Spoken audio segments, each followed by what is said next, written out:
제가 제 간증을 간단하게 말씀드리겠습니다. 저는 대학교 들어올 때까지 교회당은 한 번도 가본 역사가 없습니다. 근데 이제 대학에 올라왔는데 맞은편 방에 있는 사람이 이제 거듭난 크리스찬이기 때문에 저를 인도해서 이제 교회를 가게 된 거예요. 가서 이제 제가 이제 처음 갔을 때 한 사람이 저에게 성경을 설명해 주는데 그분 말이 너무 빠르더라고.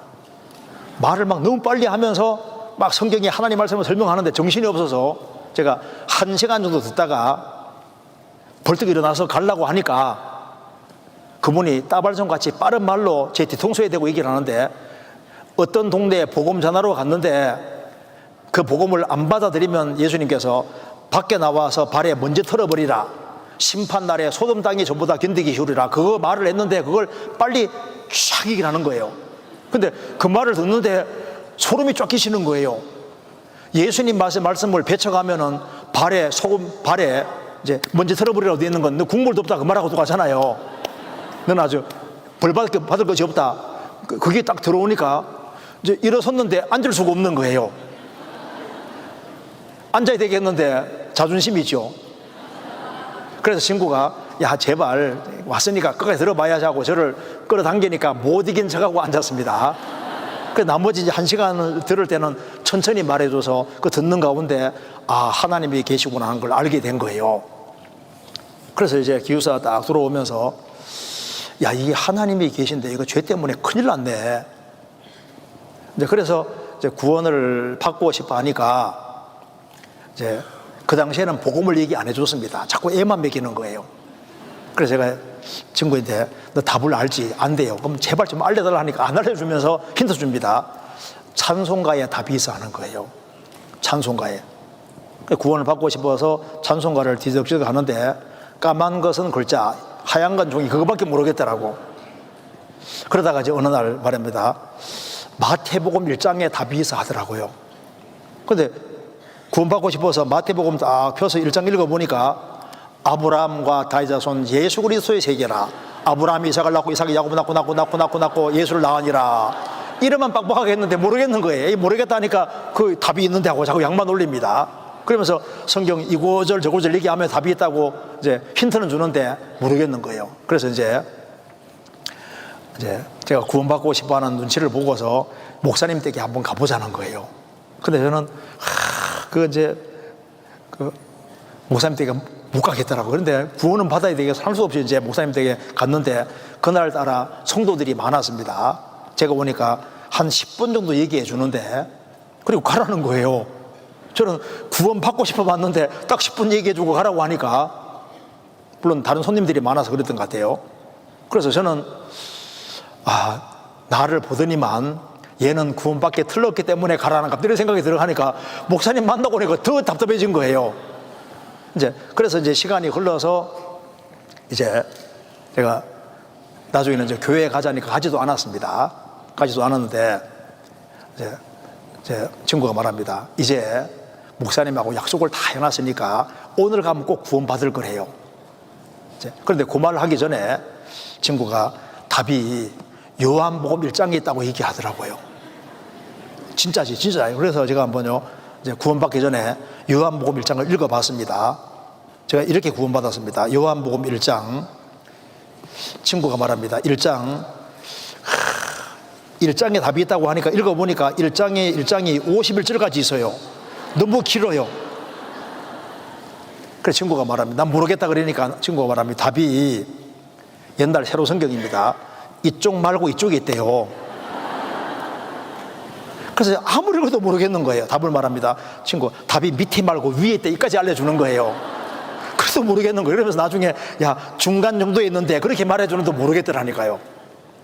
그러다가 이제 구원받는 걸 포기했는데 이제 교회를 안 갔죠. 안 갔는데 이제 목사님하고 이제 얘기 다 돼 있다는 거예요. 그래서 이제 가자고 해서 이제 할 수 없이 갔죠. 가서 이제 11시에 말씀을 딱 듣는데 무슨 말인지 하나도 모르겠더라고요. 그런데 이제 목사님이 이제 한 오후 4시경 이제 와서 이제 만났습니다. 목사님 말씀합니다. 하나님 계신 거 믿어지십니까? 하나님 계신 거 믿어지죠. 지금은 지금 어디 가네요? 전 지옥 갑니다 했습니다. 그러니까 목사님이 두 말도 안 하고 요한복음 1장 29절 보라부터 읽어보라고 했습니다. 이렇게 제가 읽었습니다. 보라, 세상 죄를 지고 가는 하나님의 어린 양이로다. 그때도 못 깨달았어요. 또 한 번 읽었습니다. 보라, 세상 죄를 지고 가는 하나님의 어린 양이로. 그때도 못 깨달았어요. 그러니까 이렇게 하시더라고. 동그라미를 크게 딱 그려놓고 세상 죄 딱 써놓고 동그라미 작은 거 하나 딱 그려놓고 난 다음에 홍정현 제 이름 딱 써놓고 요건 내가 태어나서 오늘까지 살아오면서 지은 죄와 앞으로 죽을 때까지 있는 모든 죄다. 그럼 예수님은 세상죄 짊어졌으니까 이 세상죄라는 것은 하나님이 세상을 이처럼 사랑하사 독생자를 주셨으니 이는 저를 믿는 자마다 멸망치 않고 영생 얻게 하심이니라. 세상죄는 온 세상 사람 죄를 말하는 것이다. 이렇게 말하면서 세상죄 속에다가 요 제 죄를 여기에 톡 집어넣는 순간에 순식간에 다 깨달아졌습니다. 아, 그렇구나.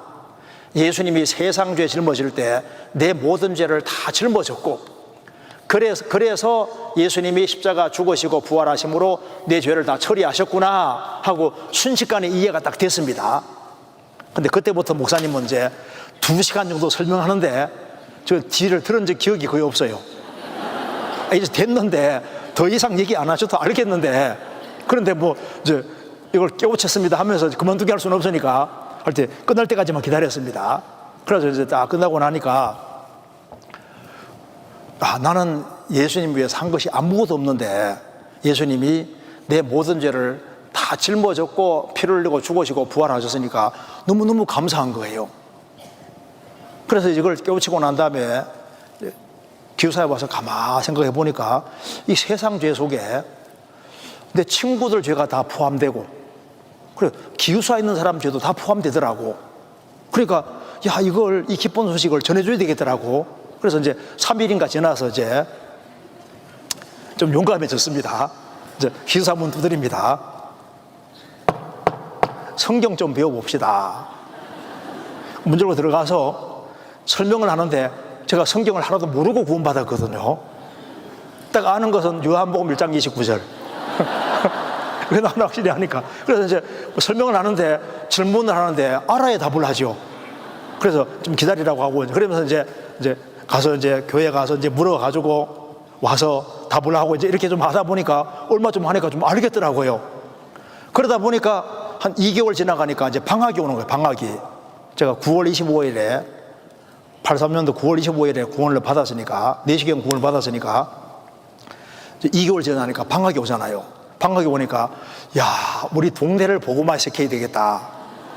왜? 우리 동네 사람 다 포함되고 우리 어머니 아버지 다 포함되잖아요. 그래서 야 이거 이 좋은 소식을 무조건 동네 전하면 다 구원받을 거라 생각하니까 준비를 딱 해가지고 이제 기차를 탔어요. 청량 기차를 딱 탔는데 기차 타니까 또 기차 탄 사람 위해서도 예수님 죽었습니까? 안 죽었습니까? 죽었잖아요. 밤새도록 떠들면서 갑니다. 그래서 이제 딱 집에 도착해서 어머니 아버지 모셔놓고 어머니 아버지 제가 중요한 소식을 갖고 왔습니다. 좀 들어보셔야 되겠습니다. 그럼 얘기해봐 하더라고 저희 아버지가. 그래서 이제 제가 예수 믿는 둘이를 쫙 얘기하니까 저희 아버지가 눈이 휘둥그레져서 조금 듣다가 휙 나가면서요 이놈의 자식을 대학 보내나 때면 예수 미쳐왔다고 나가시는 거예요. 저희 어머니는 저를 보더니만 야 너 입 터진 거 잘 됐다. 그런데 제발 네 혼자만 믿고 다른 사람에게 절대 얘기하지 말아라. 내가 네 믿는 건 인정해 주는데 다른 사람 얘기하지 말아라. 그럴 수 없잖아요. 저희 집에 손님들이 많이 오니까 이제 오는 사람들에게 막 얘기를 하는데 성이 안 차는 거예요. 그래서 일단 제일 만만한 게 동생들이니까 남동생들 둘이 너 일로 와 해가지고 둘이 강제로 붙잡아 해놓고 강제로 상담시켜서 대충 구원받게 했어요. 대충 구원. 제가 혼자 신다서 그러니까. 그래서 이제 동네 막 시주고 다니면서 전도를 하는데 그러다 보니까 이제 주일날이 다가요. 주일날 우리 동네는 교회당이 없거든요. 그래서 동생들에게 야 찾아봐 교회당 하니까 형 저 아래 동네에 교회당 있대요. 그럼 가보는 거다. 그래서 아침 일찍 가서 먼저 교인 검사부터 해야죠. 그래서 이제 교인들을 얘기해 보니까 맹탕이 아무도 모르는 거예요. 설교를 듣는데 보니까 이게 아닌 거예요. 그래서 이제 주일에 설교 끝나고 난 뒤에 목사님 댁에서 목사님 이제 신도들 같이 있는 자리에서 목사님 제가 설교 들어보니까 영 아니던데 솔직하게 목사님 거듭나셨습니까?